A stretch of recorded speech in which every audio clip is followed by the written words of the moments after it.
I mean, you talk about like emotional intelligence, the comfort, the stability, the safety.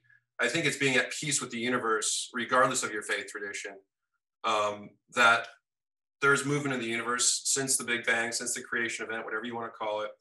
You know, this universe has been moving at a high rate of speed away from that explosion. It is moving, it is changing, it is dynamic. And I think our opportunity is to find that energy and that movement and participate in it, be a part of it, not try and fight it. It doesn't tend to work very well.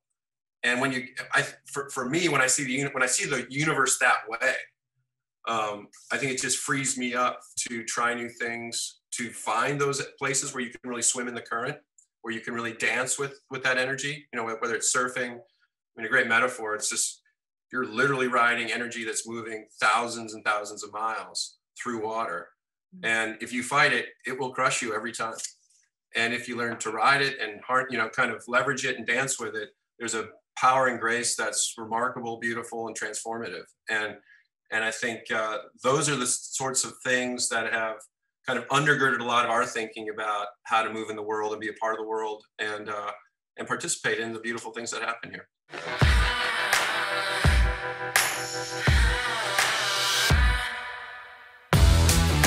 Welcome to the EQ for Entrepreneurs podcast. Like most business owners, you already know you need good business and marketing strategies to scale and be profitable. But at some point, you've hit the dreaded wall where you feel stuck and frustrated. EQ for Entrepreneurs is for business owners and leaders who are honest enough to admit that they just might be the ones holding their business back and are brave enough to change that. We're Noble and Kathy, and every week we're having candid conversations about all things emotional intelligence and how growing that has allowed us to get out of our own way and is radically transforming both our businesses and our personal lives. This is the secret sauce strategy for modern entrepreneurs who are tired of hustling without seeing results and want to grow a business and a life that they love.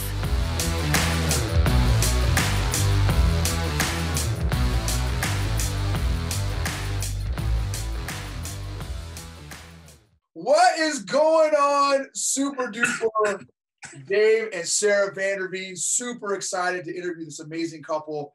And for those of you all some of y'all may be watching this on our EQ for Entrepreneurs YouTube channel or listening on our podcast. This is an amazing couple that we have known for 2 decades. Yeah, probably. Yeah, way back. Yeah, way back. Long time. Further than my hairline right now, actually. So. Wonderful couple. You had hair when we met you, Noble. You did have hair, but not on your chin. It was all up here. It's like you just shifted it between the last. That's right.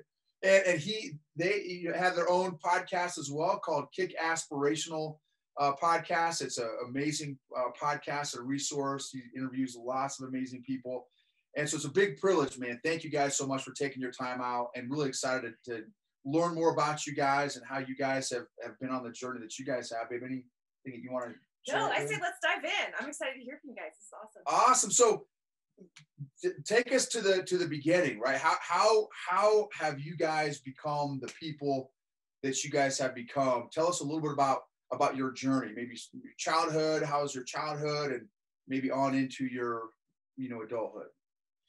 Well, hi, my name's Dave. I like to party. This is my special lady friend, Sissy. Hi there.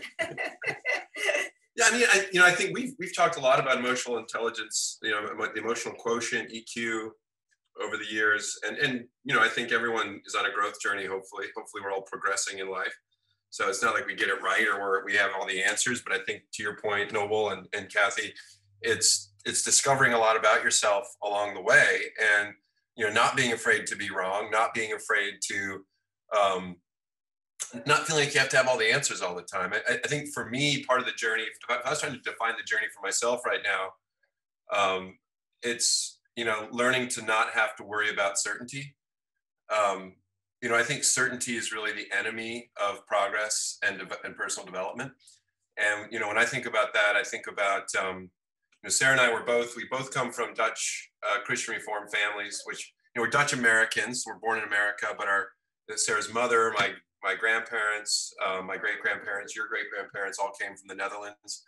And so we were kind of raised at different times in our lives in a culture that's not only tied to your DNA and the place that your people come from, but it's also tied to a very specific flavor of faith traditions.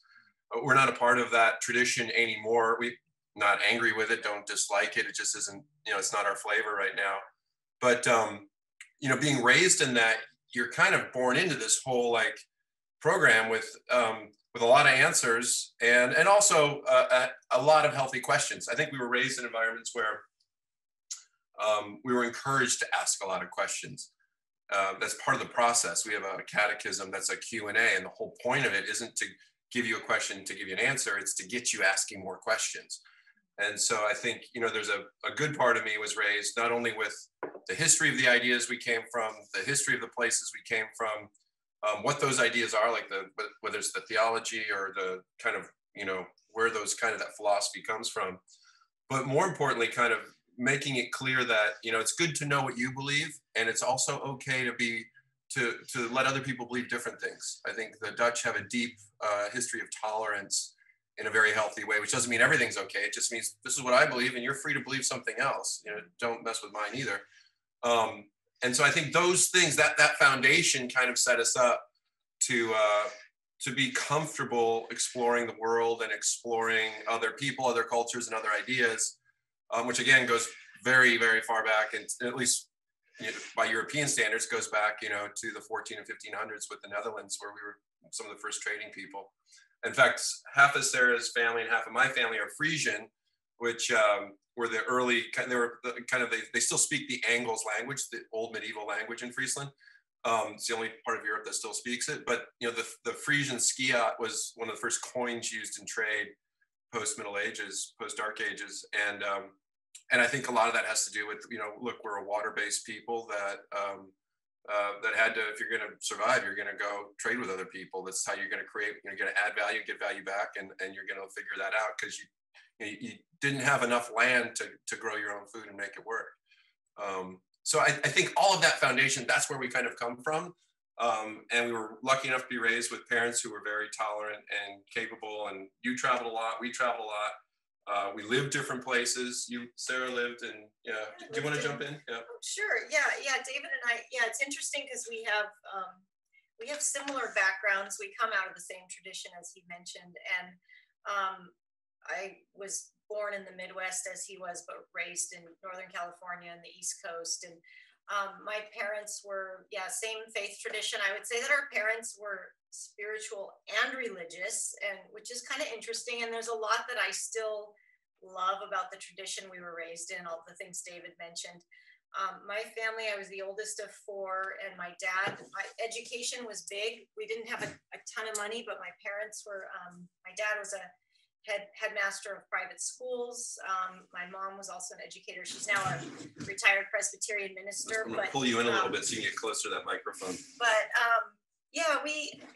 anyway, I was blessed to have, I know no one has a perfect childhood, but I was blessed with a lot of stability. And I do think that's one thing I did take away from what my parents gave me was, my parents were stable and dependable.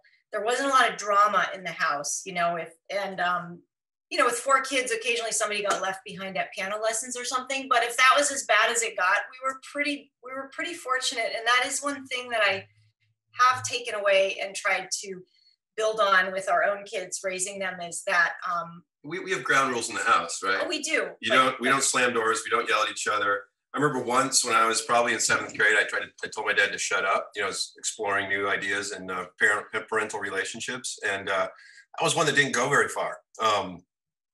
And I thank my parents for that. I think at the time, you don't understand how valuable that is.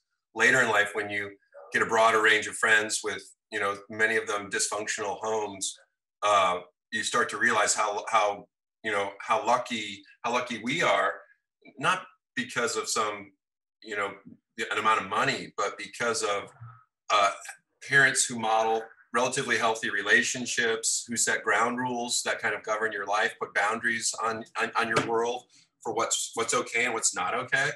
And I think also kind of taught us to love to work. Right. We both worked quite a bit. But I just want to say one more thing about the Sorry. stability, though, because David, I know in particular chafed against certain parts of his upbringing, which there were wonderful things, but there was, we were in church twice on Sunday. We both went to Christian school, which we had chapel every day. Great, but some of the rules could be a little hard line. And we've talked about this a lot, but one of the things, the gifts of that, I mean, I think as long as it's, some kind of healthy, what we got from that, I think you got the ability to challenge the rules and the ability to take on risk because you had such a stable childhood. Right. No, I totally agree. And while I might have not quite the same, aptitude for risk that David does, I also felt like when you have some security at home, I feel like you can go out in the world and try some things, and you're not like wondering.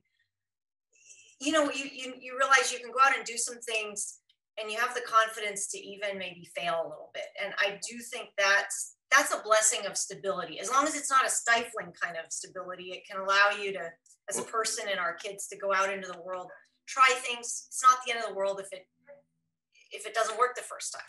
Well, I think adding on that, when I first went to dinner, when Sarah and I were dating, she was in college in her senior year at Calvin College. I got kicked out of Wheaton College and then had finished at Calvin College. And I was working at a think tank in Grand Rapids called the Acton Institute at the time. But, and so we were dating and it was getting more serious. And she invited me to Sunday dinner at her grandparents' house. And these are grandparents that had come from Friesland. So they're Dutch Frisians. And the funny thing was, and this is kind of an interesting, this may be a little different than other people's idea of religion, church, et cetera. So Sarah's grandfather, Willem, who our younger son's named after, which is like William, but it's the Dutch version. He didn't go to church, but her grandmother did. So, and her grandmother would say, "Yeah, Willem, he has his doubts," so, and I thought was classic. So you're kind of raised in this environment. It's okay to have doubts. Maybe you don't want to go to church today, and maybe get something out of it. So you should go, but don't put yourself in a place where you're just going to hate what you're doing. Right. And the second thing was when we went to Sunday dinner, you would walk in the door. The first thing you get is a glass of champagne and orange chiffon cake, this beautiful light orange chiffon cake. And that's how you started Sunday dinner. And then after you finish the champagne and the cake, then Willem would give you a perfect cup of coffee, which he prided himself on. And then you get into a bigger dinner. But the tenor on the dinner table, Sarah has an uncle who was a famous attorney who, I don't know if you saw The Burning Bed with Farrah Fawcett, but he was the defense attorney for this woman who burned her husband alive. So he's very boisterous. The other brothers are very boisterous, her uncles. And so you'd sit down at this dinner table and it was a raucous debate about religion, politics, etc. Loud, very similar to my own upbringing. So I was raised in the same way that Sunday dinner is where you talked about all the things that people weren't supposed to talk about. And like sometimes my dad would, if my uncles and aunts were over who were maybe a little more conservative, my dad would kick it off by saying, "David, you think drugs should be legalized? Tell us about that." Which is, it's just like, there's a hot topic. But I also, so you put those things together. I think we were raised in places that had boundaries and were safe, but weren't, but let us skin our knees, let us fall from the swing sets, and allowed us to kind of explore how to manage risk. And I think that gave us some really good tools. We're very, very fortunate to have had those, but it gave us some very, very good tools to go explore the world with. There's a painting. Sarah's grandfather had this oil painting they brought from the Netherlands, big oil painting over their fireplace, and it was an old one of a witch trial, and it was a woman who was like in a kind of a courtroom sort of thing, or on a scale. Yeah. And these people are in this dated old style clothing, 1600s. And I said to Willem, I said, "That's kind of a scary, dark picture. Why do you have this picture of a witch trial over your fireplace?" And he said, "Well, the reason that the Dutch had a lot of witch trials was because, if you were in Europe and you were being accused of being a witch, if you could get to the Netherlands and have the trial, you would always get acquitted. They would throw it out. The Dutch is where, the Netherlands is where the first universities popped up. It's where a lot of people were exploring new ideas moved so they could talk about new ideas. And so I think that foundation gave us a lot to build on and gave us a lot of places to be comfortable enough to not only question the world around us, but even question ourselves. And I think a big foundational part of emotional intelligence, as I understand it, is to be aware that, we're not as good as we think we are most of the time. I think you had said on my podcast, Noble, that these executives were ranking themselves in the top 80%. Everyone ranks themselves in the top 70 to 80% typically. Except for the clinically depressed, who are actually the most accurate. Yeah, right? yeah. People who actually get themselves right most of the time are clinically depressed. So there's a connection between optimism and accuracy, or it's kind of an inverse relation, right? Yeah. David Pizarro, who's a friend of ours, he and his wife Judith, he got a PhD studying emotional intelligence, and he started it at Yale, and then I think he did a lot of his work out here at UCI later. But yeah, he was the one that pointed that out to me, that, most people, as for example, with driving, will rank themselves in the top 70 or 80% of all drivers, which can't possibly be true. And he said the only people who get it right are the clinically depressed. So, I'm not sure I want to be clinically depressed, but I also think I probably could use some better standards and measures for my own abilities most of the time. I'm not a very, very good judge, and I shouldn't be grading my own paper. It's how I'd like to put it. So that's kind of our foundation. Do you have more you want to add, Sarah? No, just let me know what you guys steer us if we need to touch on something we haven't. So man, my quick 2 cents, again, have known you guys and kind of been observers of you guys for 2 decades, maybe not quite stalking, but close, We always used to say Dave Vanderveen is the most interesting man on Instagram, because following you during all your travels was just always fascinating. It was like the most interesting man in the world guy, the Dos Equis guy. Yeah. I don't always hear, but when I do. Yeah, that's right. And so what's fascinating after observing you guys for 20 years and then hearing your guys' upbringings, like, it makes total sense. And Sarah, I think you nailed it when you said, and it's so true, the most powerful things that we can give to children is a stable emotional environment to grow up in. Stable and predictable. Doesn't have to be perfect, but the more stable, more predictable. And I'm not a surfer, but it's hard to surf in a storm, right? But on a smooth, predictable, stable wave, it can be a very stable platform, right? For kids to surf on, so to speak, and grow up in. And and then I love what you said too, that the more stable that platform. So now we can see you guys are examples of adults, of what it looks like for adults who grew up in an emotionally stable environment, right? And the ability for, the safety, because a few other big things are huge in emotional intelligence, and you guys talked about them, safety and boundaries. And you guys had safe environments to challenge boundaries and to discuss and to think to grow emotionally in a healthy, safe environment as children. And now, like, it's like you feel safe to, like you guys said, to fail in the world, and it's not the end of the world. It's not for me, failure defined me. Failure was my identity, and it's tough to be an entrepreneur having my perspective versus your perspective, where, like, listen, if I fail, it's not a big deal. I've got a safe, supportive. Your social network was supportive. Your emotional support. You had a great emotional support network, and man, just the beauty and blessing of that kind of childhood, man, is now it's like, man, it's no surprise you guys have done what you have with your lives because you had a firm foundation, a solid foundation to grow up in. Well, and I think, Sarah, just like you said, that's one of the incredible gifts that comes from emotional intelligence, is you get to be stable. So it's almost like the more emotionally unhealthy you are, the more you need to control. The more you need to control what other people think, what other people do, how they act, how they respond, where they go. You have to control it, because you need everything is external. You're looking to everything around you to make you be okay. And in that instance, you can't let somebody, like, I can't let you go try this. I can't let you go try that, because that'll mess up my world. right? But when we have strong emotional intelligence, and we know who we are, we have that self-awareness, we know who we are, and we're comfortable with that, and we know this is who I am, this is who you are. One of the true benefits, I think, in the gifts of emotional intelligence is that freedom. The more healthy you are yourself, the more free you are, and therefore the more free you are able to allow other people to think differently, to do different things, to figure out who they are. And, you know, we always say that you give that gift. Emotionally healthy people help heal other people emotionally. And it's like the more free you get, the more free you want other people to be as well. And the more repulsive it gets when somebody tries to control you, when somebody tries to, you know, put their emotional unhealth onto you. And I think you guys just really sum that up so beautifully in what it looks like in a family, what it looks like in, you know, in a larger, you know, I was going to say organization, it's a family group, but that culture that you grew up in, that's really incredible.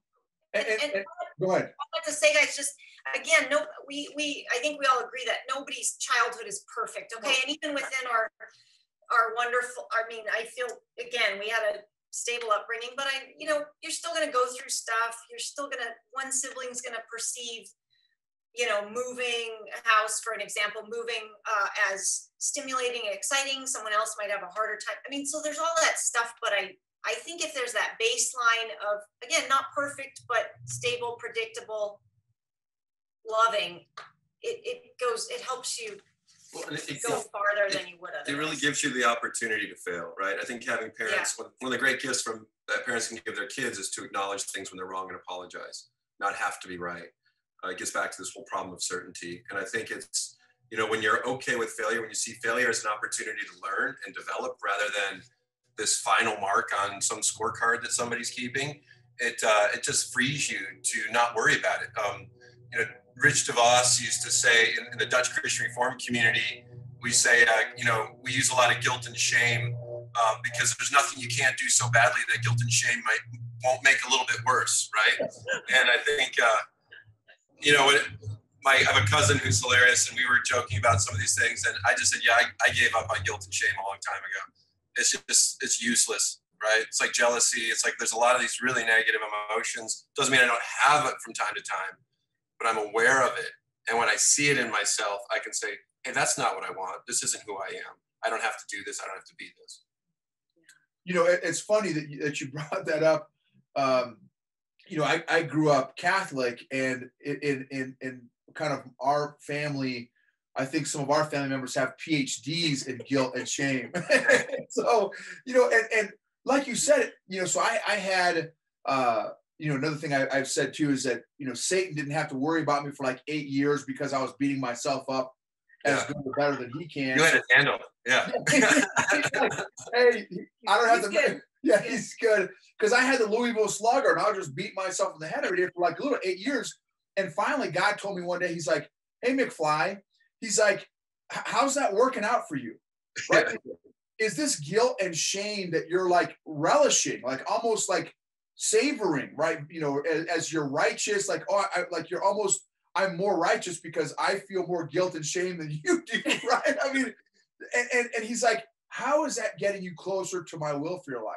How are you being more productive? Like, how is it like, what's it leading to? Right. And I was like, wow, it kind of blew my mind. Cause like you said, I didn't have the revelation probably as early as you did, but as soon as I did, I'm like, man, maybe it's great. It's a great control mechanism, right? If you want to maybe control people, you know, and harness them, maybe that's a good tool, you know, if that's someone's perspective. But man, in terms of individual performance and freedom and health, it's terrible. It's very, I just feel like, you know, now I guess maybe there's a healthy amount, like, okay, if I punch someone in the face, yeah, I should feel bad about that and then change. But, you know, like you guys said, it should not become, you know, my identity. So that was a good quote though, Dana.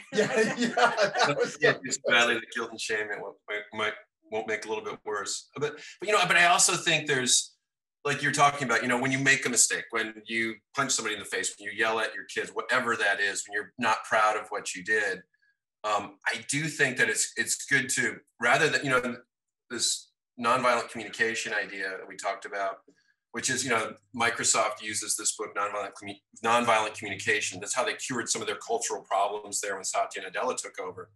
The whole point of nonviolent communication is using objective communication, not judging in the conversation, not calling people names, not saying this is right, this is wrong, but just trying to objectively as possible, it's really hard to do, identify things and say, hey, I saw this, I don't understand that.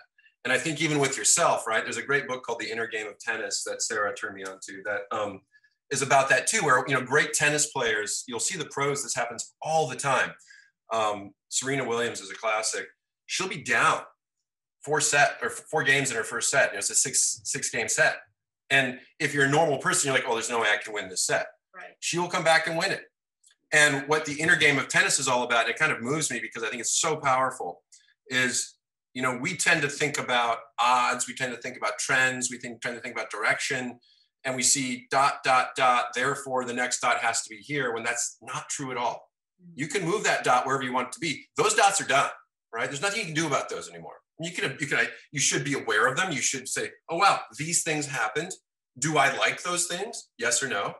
If you like those things, you think they're appropriate for your life, fantastic. Keep going on that trajectory. If you don't, let's change gears. Let's shift. Let's actually do something different this time.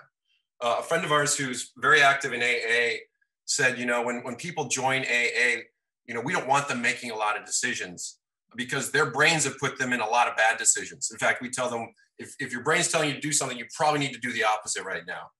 And they need a very binary set of tools, right? They need true, false questions. They need do this, don't do this. Very, very simple. And so I've come to, even though I don't personally want to be a part of a fundamentalist community, I appreciate how it matters for some people who need those tools.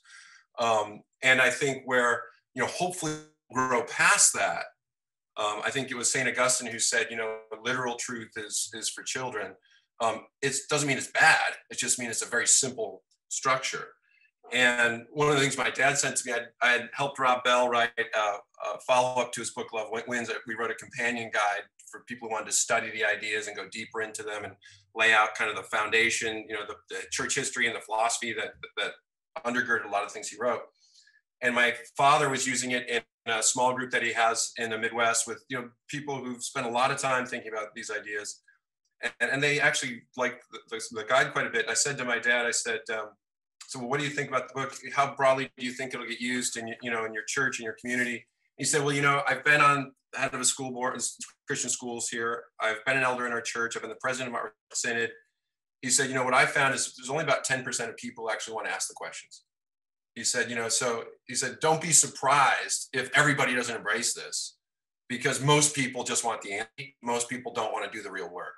Yep. And I think if you do read, whether people are religious or not, the Bible is the foundation of all Western literature. It's a great book to read. That's why it's, read throughout the great classical schools, and not because they're trying to push a theological construct, but because they're trying to get people to understand where the meta narrative comes from, where these big ideas come from. Mm-hmm. And I think one of the things that you see there is, if you actually read the stories, apart from, however they were delivered to you, what God seems to reward over and over and over are people who go and wrestle with the truth, who tend to get it wrong and fabulously wrong, but keep wrestling with it and keep working on it and keep progressing. And where, God, if you take the stories literally or not, where this God seems to get kind of fed up with people is when they've embraced their uncertainties so deeply that they're stationary. They can't move anymore. I think the Apostle Paul says that self-righteousness, self-righteous pride is the only unforgivable sin, which C.S. Lewis goes on to say, probably because you can't ask for forgiveness for that. If you're so certain that this is the way it is, that no one, not even God, can change your mind, then God's going to let you be there, because it would tear you apart to try and move you someplace else. And I think the great gift we have with the freedom we have in the faith tradition we came from, and the families that we were raised with, and the foundation we came from, was that we didn't feel like we had to convert everybody to our ideas. We figure if there is a God out there, she's probably pretty powerful, and she probably doesn't need us. And occasionally she'll probably let us participate in her work. And we're very happy to participate in it, but we're not trying to force people into things that God doesn't want for the universe. And I think that there was really this priest from U2. He was their Episcopalian priest growing up in Ireland. Jack Heaslip was a friend of ours. He came to our house, and he was in one of the he preached at our church one Sunday, but he also wrote in one of the books I did. And he had this whole idea of being lazy in God's sovereignty. The sovereignty of God is this idea that God's in control of the universe, and whatever that means to people or doesn't mean. And he said, well, somebody asked him at a church one time, hey, if you're going to come work with us, can you tell us what kind of your gifts are? And he said, well, my gift is I'm lazy in God's sovereignty. He said, I actually trust God enough that God knows what God is doing, and I'm just going to allow God to unfold things that will happen. I don't have to make it all work. And I think, you talk about like emotional intelligence, the comfort, the stability, the safety. I think it's being at peace with the universe, regardless of your faith tradition, that there's movement in the universe since the Big Bang, since the creation event, whatever you want to call it. This universe has been moving at a high rate of speed away from that explosion. It is moving, it is changing, it is dynamic. And I think our opportunity is to find that energy in that movement and participate in it, be a part of it, not try and fight it. It doesn't tend to work very well.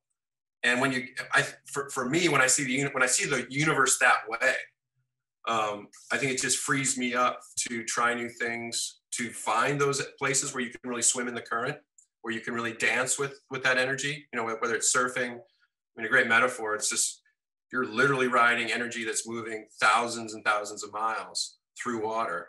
And if you fight it, it will crush you every time. And if you learn to ride it and kind of leverage it and dance with it, there's a power and grace that's remarkable, beautiful, and transformative. And I think those are the sorts of things that have kind of undergirded a lot of our thinking about how to move in the world and be a part of the world and participate in the beautiful things that happen here. Love it. Great thoughts. So I know we got a time limit here. So just kind of maybe wrapping up here. We've got about 30 minutes. We've got 30 minutes for sure. Okay. I just don't want to, I don't want to put you guys in a bind. So, and I love the thought of certainty and for me, it's, the way I've kind of put it in my being is expectation management, right? Stress and anxiety comes when there's the gap between expectation and reality. And the greater that gap, the greater the stress and anxiety. And so, obviously this year has been pretty tumultuous and it's been maybe a rough wave from an external perspective, just with everything that's COVID and all the consequences we talked a little bit on your podcast, and consequences, not just COVID consequences, but the consequences of social and emotional distancing, right? And when you do that to a human being who I feel is wired for relationships, to what's the maximum security prisons? What's the extreme form of torture, right? Is isolation. Yeah. Stick you in a box for 20. Well, let's do that to a nation, right? How's that going to work out, right? From an emotional perspective. So how have you guys dealt with the uncertainty that this year has brought, and that very well next year could bring as well?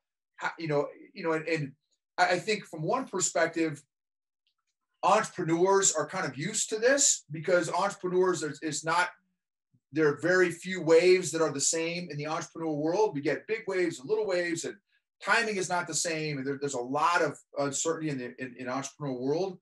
But how have you guys coped with, this year from an emotional perspective, a relational perspective, a social perspective? Well, I'll just say, as someone whose brain can sometimes tend to go in the direction of anxiety, a little bit of anxiety, a little bit of overthinking.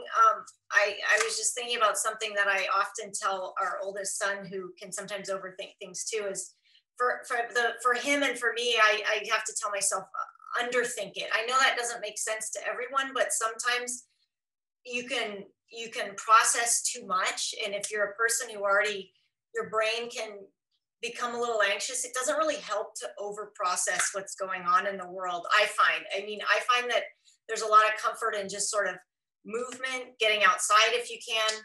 Sometimes you can strategize while you're moving, and but sitting at home by yourself is death. Thinking about what's in your head. I mean, for me, that's not super helpful. And we've been through a lot of uncertainty together, and so this year, I mean, we've been through, just financial uncertainty, stuff with, family, friends, losing family, friends to illness. So this year, while it's challenging, I feel like we've been in an okay place to sort of ride it out. Now we're thankful to, have a home to live in and to have a path forward. I know people are going through a lot of stuff, and so we're not trying to be mindful of all the stuff people are facing. But definitely overthinking doesn't help. I think moving forward with a plan and with flexibility and with, to me, just being patient as a couple, being patient with each other. I mean, life's different. We've been spending like 24/7 of the past 9 months together, which actually has been great. But there's a couple times when you're like, wait, why is he loading the dishwasher this way? And I'm sure he's like, what is she doing? Sarah keeps saying, isn't there someplace you're supposed to be? But I think that these things are, look, our families, our relationships, these are worth working on. And so even if it's a weird year, it's a tough year, I guess for me and for anyone else, this is the good stuff, believe it or not, even though it's been a really hard year. These relationships are worth caring for and hanging in there for, I believe. I think it also kind of amplifies gratitude. I think when so many important things can be taken away from us, regardless of your income, regardless of where you live, if you don't have your health, if you're on a ventilator, if your loved ones are on ventilators, I mean, it makes you very sad and anxious for the person who's sick or yourself, but it also makes you care for and love the people who are around you so much more, right? 100%. It's a combination punch. And I think to Sarah's point, not overthinking the future, especially when it's uncertain, especially when we don't know. You look at the Facebook arguments about COVID, one, not very helpful to most people. On my page, I try and manage discussion, and I try and force people to stay objective, to post facts or links to vetted articles, not fake news, and help people understand what vetted information means. That this needs to be a source that has people who take journalism seriously, who take objective knowledge seriously, who vet their own sources. It's all these kinds of things. But, I sort of think the power of being an entrepreneur or being someone who's entrepreneurial in life doesn't mean you're necessarily in business as an entrepreneur. Sarah's father's been an entrepreneur in education. My father was an entrepreneur in medicine. There are entrepreneurs in faith traditions. There are entrepreneurs. That just means that you embrace disruption, right? When you see disruption, you don't think that this is the end. You don't think that this is going to kill you. You start looking for the opportunities. This last year, I took a new role. I helped co-found Excess. Sarah and I had, built an Amway business. And then we had launched Excess, which we partnered with Amway in. And, for a long time, that was where a lot of our relationships were, a lot of our community was. And we haven't left those relationships. We still maintain a lot of them. But I think for us, there was a point where we started to say, well, we had sold our company to Amway. I ran it for 3 years per our contract and the earn-out agreement. We did phenomenally well. It was a great partnership. Really performed for Amway, really performed for us. And there was a point where, the company decided to make a shift, and they brought in an outside CEO. I think he's a good man, Millen Pant. And his focus really took, it left, there was no strategic opportunities for me anymore at the company. I could have hung around and done more stuff. But for me, I felt like, I choose to live deliberately. I believe that I need to be doing something every day where I'm scaring myself, I'm pushing myself. I have some scrapes on my arm from this morning from, just hold up. on my back too. I do cold water swimming, and I like to find these abalone shells. They're beautiful. This is one. This is maybe not. It's one of the. This is a nice one, but it's not the prettiest one. But they're beautiful, shells. And we happen to have a lot of abalone around here, and so you can find them in some of the coves, and you have to go under into some of the caves and nooks and tunnels. And this morning I was doing my cold water swimming, which is kind of meditative for me. I work on my breathing, and you're dealing with all this shock and this change externally. You have to work on your internal breathing and other techniques in order to be able to do the swimming, in order to do the diving in it. I'm not wearing a wetsuit. And as I was doing this diving today, there's a big hole under a very large boulder where I know there can be abalone shells because the sheephead pull them off and eat them down there. And so, but it's a hard hole to get in and out of. And so I saw a shell kind of over in a part of this little hole, this little cave that's difficult. And I got scraped up getting in and out of there this morning. But I guess part of the reason I do that isn't because, and I'm working on a monologue right now called My Abalone Teacher, kind of like my octopus teacher. That's kind of about that I think there's this, when you have that mindset, that growth mindset, Carol Dworkin wrote a great book on that. It's about expansion. It's about growth. It's about change. And so when disruption happens, even if it's terrible disruption like a pandemic, I think you have to acknowledge that there's a lot of bad things happening. We want to protect ourselves. We want to be safe and smart. We want to fix it ultimately. But at the same time, it also means there's tremendous opportunity through the change. And I think if you view that disruption, not just for the bad things that happen, but also look for the opportunities, that's where I think from an entrepreneurial mindset, from a high EQ mindset, you become aware that, yes, you should be nervous about some of these. That's okay. You're going to have to also set that aside at some points so that you can go do the things you need to do to really thrive in this new environment. Because I can't change the pandemic. I can make changes in my life to be safer. I can try and protect our family. But ultimately, when the environment changes that dramatically, you have to start changing how you look, how you view the world, and think differently about it. And that means that you've got to start just kind of be present in it. When we have the fear, when we have the concern, when we're overthinking the future, I think when you have practices like breathing or meditation or other types of things where you're stepping back and you say, wow, I'm really nervous about this right now. I'm very concerned. I'm really worried about it. I actually have no idea if that's true or not. This is going to happen, right? All I know is what's actually happened to this point. I actually don't know what the next point is. I need to be aware of it. I need to watch for it. I need to vet sources so I can get the best information. But probably what I need to do is dwell in that discomfort right now. Dwell in the cold water. Learn how to cope with that.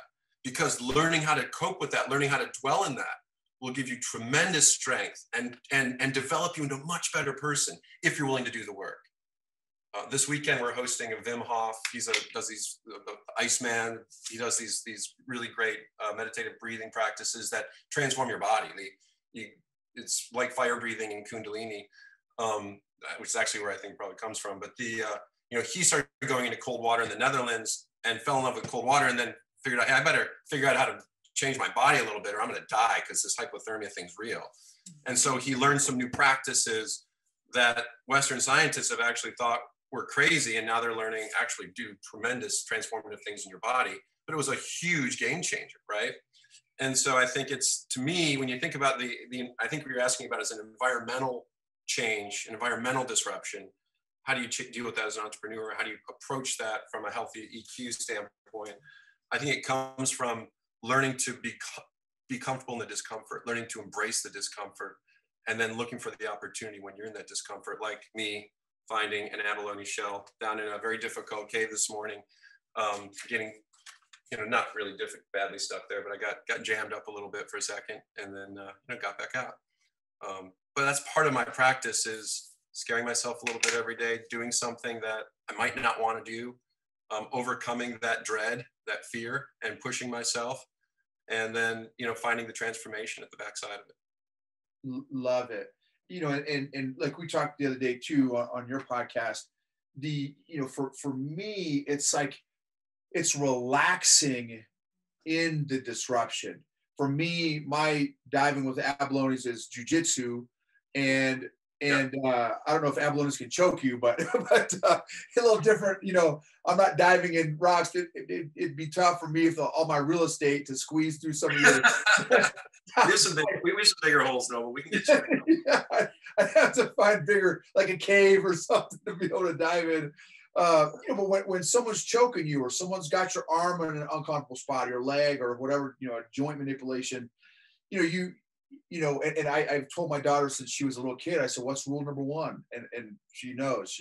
Now she rolls her eyes because she's a teenager, but you know, is stay calm. I'm like, Amor, you have to stay calm to allow yourself to process and think, and to be able to you know, use all your cognitive senses. When you go into spasm, we call it the white belt spasm mode. When you just go in there and you're just like, you know, freaking out and spazzing, trying to control it, right? Trying to control it. You physiologically lose your ability to think clearly. Like you physiologically they become dumber, like, because your brain goes to fight, flight, or freeze, right? Those are the three options it goes to, versus when you stay calm, you have, you know, 1,000 options you can do. But when you freak out, you have a very few, you know, very small amount of options. And so I love that perspective of, you know, okay, I value the outcome of the abalone, you know, getting the abalone so much that I'm willing to get scraped up. I'm willing to experience some of these emotions that, you know, for us, we may not say positive or negative. We'll say pleasant or unpleasant. So, because every emotion is what it is, right? It's not, well, that's a bad or you know, illegitimate emotion. No, there's no such thing. It is what it is, and you've got to allow yourself to feel it. But I also love what Sarah says, not incessantly, right? Because once you process it, now you let it go. Yeah, now you need to be you're frozen and like let it go. If I could sing, I'd bust. I let it go. You know what I mean? and so allow, you know. So for me, it's calm in the disruption. That is something that helps me out. And one of my coping mechanisms that helps me do that is, for me, is my diving with abalones, is jujitsu.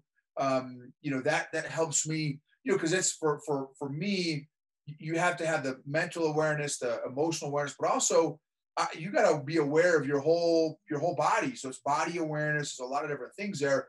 And so whatever your thing is, I just think it's important. I love what you guys said too. Like sitting still, sitting stationary is not super healthy. Like you can still think and process while you're moving. There's so much power in moving. What, you know, one of Kathy's deal. How do you process? You know, like walking with the testers when you're, you know, therapy. Yeah, things, I mean, Sarah had said it. Sometimes there is something physiological about movement. That's how our brain works. It connects the two sides of our brain, rhythmic motions, right? All of those things, and it helps us to be able to process those things. So just having a practice, I think, is key and incredibly important. Can I ask one more question? Okay, I got one more question for both of you guys, if you can, and I know you're gonna have to go after this. So you guys have been entrepreneurs for decades. You have worked with hundreds of thousands, I would probably say, of entrepreneurs, not just in the US, but in countries around the world. You have gone through several different iterations of what you have done for your business, in work, and whatnot. What is one thing that has, I guess this is a two-part question. What is one thing that has helped you to be able to work with so many different people? Because that's not easy, to work with different people from different cultures, from different countries around the world, to be constantly changing and adapting. What's helped you be able to adapt and really connect with people that are different from you, from a different culture? That's number one. And then number two is, what is the one thing that you wish entrepreneurs knew or did that you just aren't seeing enough of? Well, David's really is going to have a lot of to say about this, because he's traveled so much for the business, much more than I have. But I guess just real quick about connecting with people.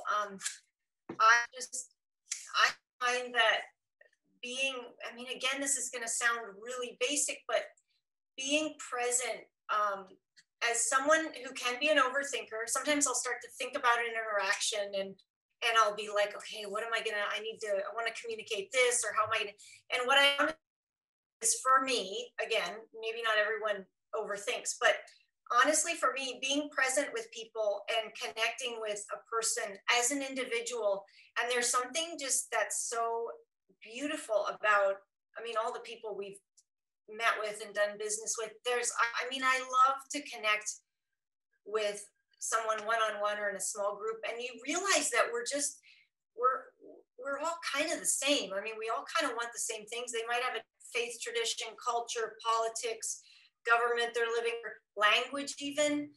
I think that if you can be present and be with that person and look in their eyes and try to find out what they're looking to accomplish, it allows you to kind of check yourself and your worries about the situation out of it. And then you realize you fall in love with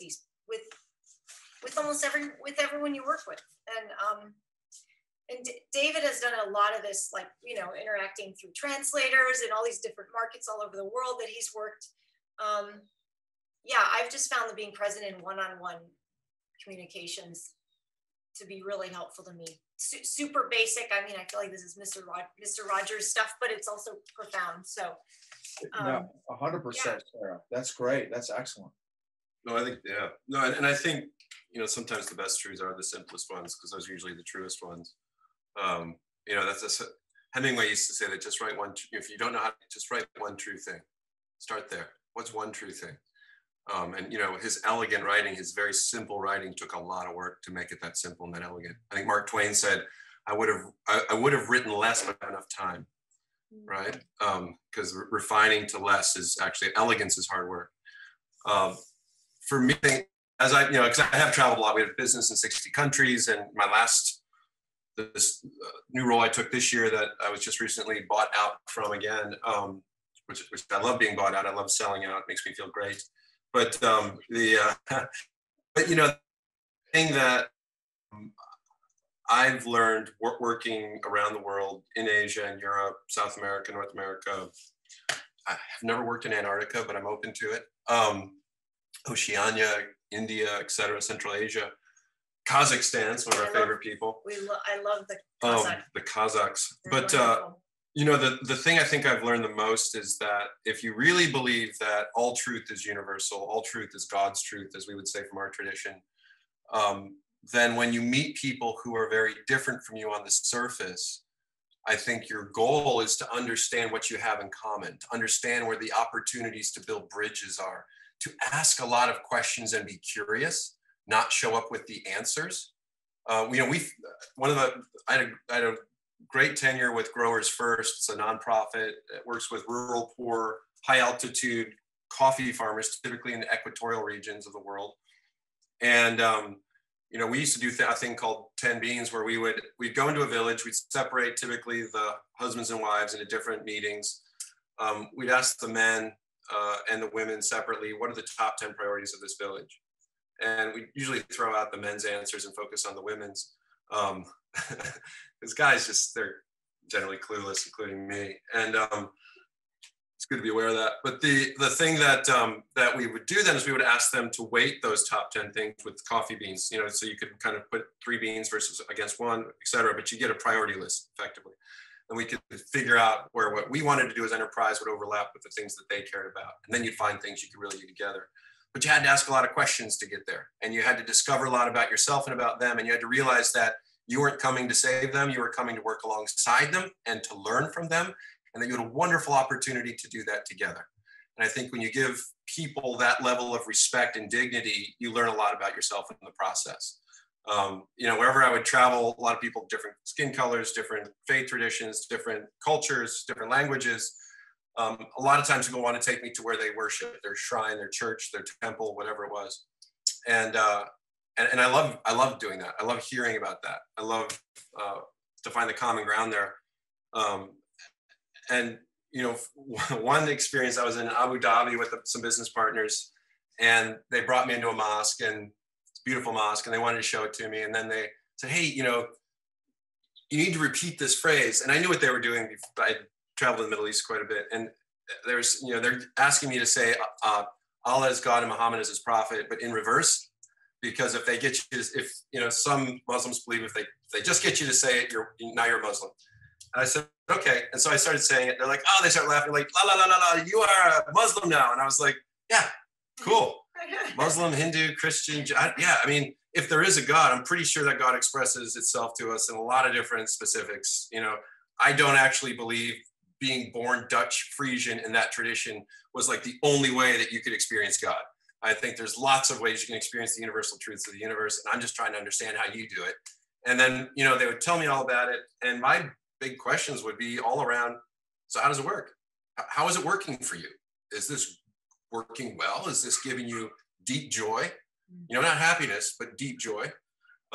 Is this allowing you to abide in the negative and positive things that happen in your life? Great, man, that sounds, there's so much to learn. There's so many things that we can discover.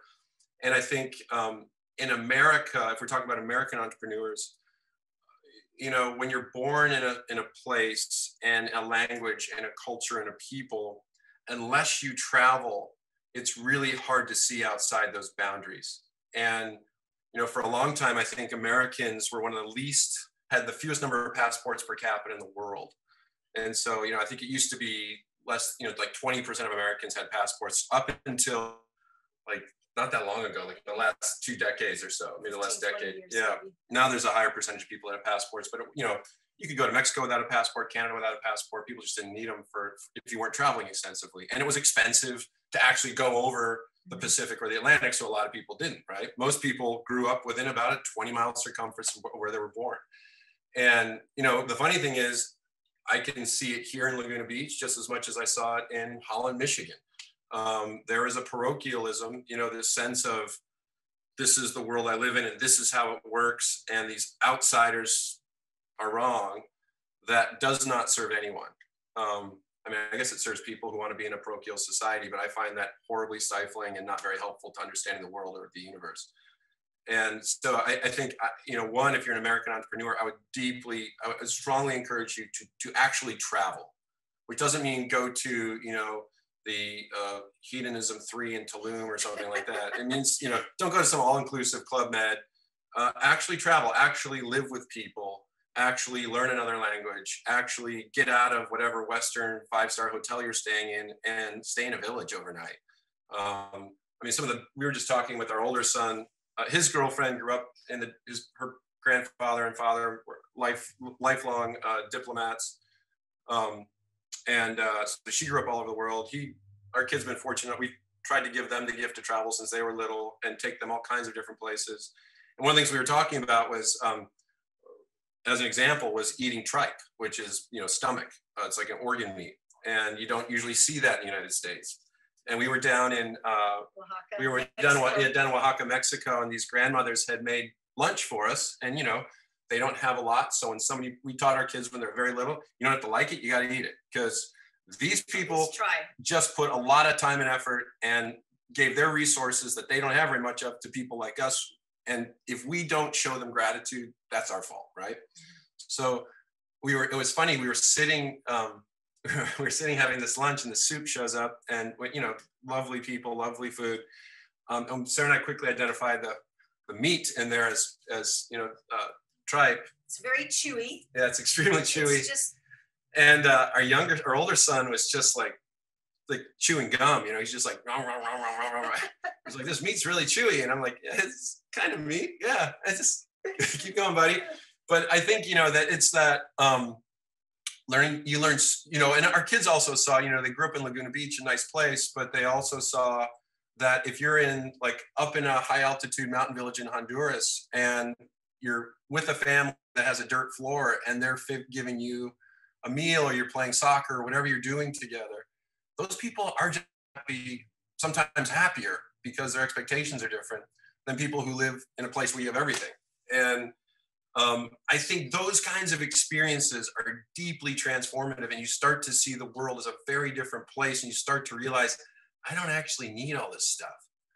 It's okay to have it, but I don't need it. And you can start thinking about, maybe I should, maybe there's points in my life where I should be simplifying. Maybe there's points in my life where elegance is better, where less is more, we just downsized, we upgraded and downsized at the same time, but we just went from a 4,600 square foot home to 1,200. Unfortunately, didn't save any money in the process, but we bought a different lot, a different part of Laguna, a different setup. But part of that journey for us during COVID, and we actually had to move most of ourselves because we were clearing out a house that our kids had largely grown up in, at least a big part of their life, and you just collect a lot of junk. So we're just sifting and kind of do it manually, like, what do we want to keep this, throw it out, keep it, throw it out, we give it away, whatever. It was a long, hard process, which gave us a lot of gratitude for not having as much storage, for not wanting as much storage, because you'll just fill it up if you have it, and realizing that things aren't always your friends, that less the stuff gets in the way of life. So sure. I think travel, I would just encourage people to travel with open eyes and look for the common opportunities, and then to apply that back at home. We all have friends that we like to argue with about whatever. Most of it doesn't even matter. Half the time we're saying the same things differently. And I think when we actually focus on what we're agreeing on rather than what we're disagreeing on, we get to a much better place. And we find out a lot more about ourselves. And I think that's where some of the biggest opportunities for healthy EQ come from, is that really having a deep curiosity, learning to ask great questions, and then looking for the common ground and the common truths that we all share. The last thing I'll say is traveling, the thing that I tend to discover is that everybody that I met was a human, and underneath the differences, they're all made out of people. And I think, when you discover that, you realize, I probably don't have it all right. I come from a place, I have a certain set of biases, and maybe some of the deep internal work I need to do is uncover more and more of my own biases so that I can understand what people are trying to communicate to me. Actually, I will say one last thing. When we would go into Launch Access, we were launching a lifestyle brand, and that means it's a cultural thing we're trying to do. And we may have an idea of what that means in the US, but it's going to mean something very different when I go to China or Thailand or Japan or Germany or Russia. And so we would come in and do presentations where I would present to groups of core leaders long before we would launch, usually a year to 6 months before we launch. And I'd say, look, this is a first pass. This is what we think lifestyle brands mean. This is how we express it with these values.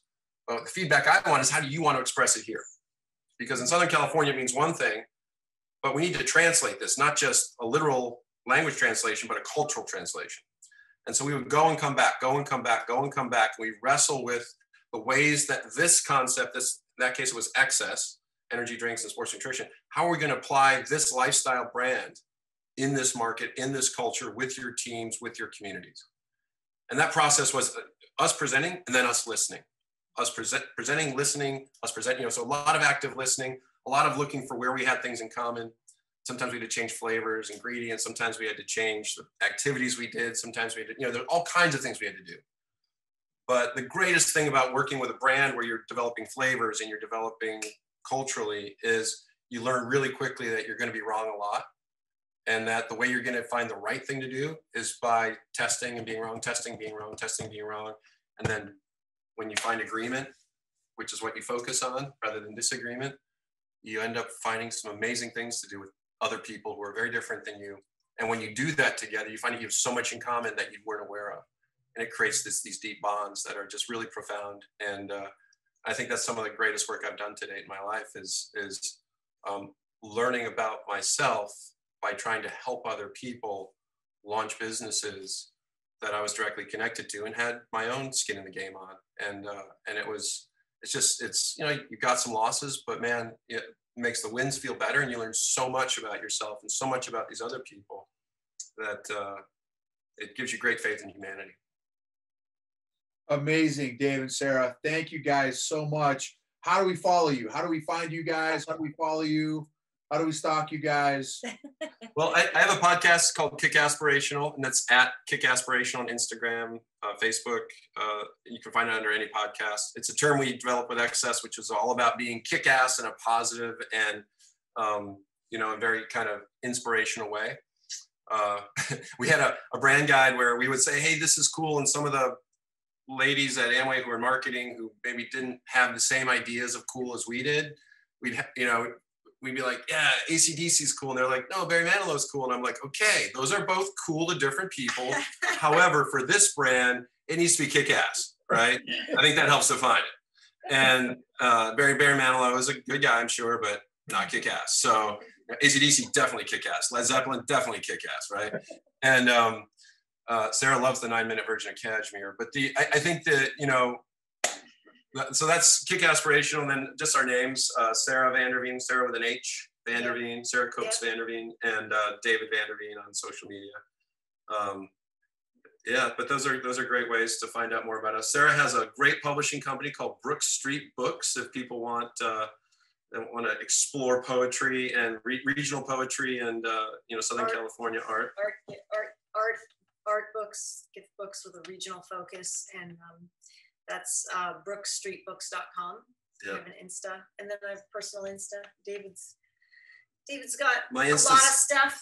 David, Daveed 58, David 58, because my younger son, when he was in middle school, he and his friends used to call me David, the 58-year-old middle school student. It's a much longer story. I wasn't 58, but yeah. That's awesome. Sorry. Yeah. Well, thank you so much for having us. This has been a great journey and a lot of fun. Thanks, Noble. Yeah, always happy to do it again if there's an opportunity to get together. Yes, would love to. Would love to continue to stay connected, and really appreciate you guys sharing such important concepts. I feel like are very relevant, are going to help a lot of people out. So thank you guys. Love you guys. Have a super day. Thank you so much. Right on. Rock on, guys. Love you.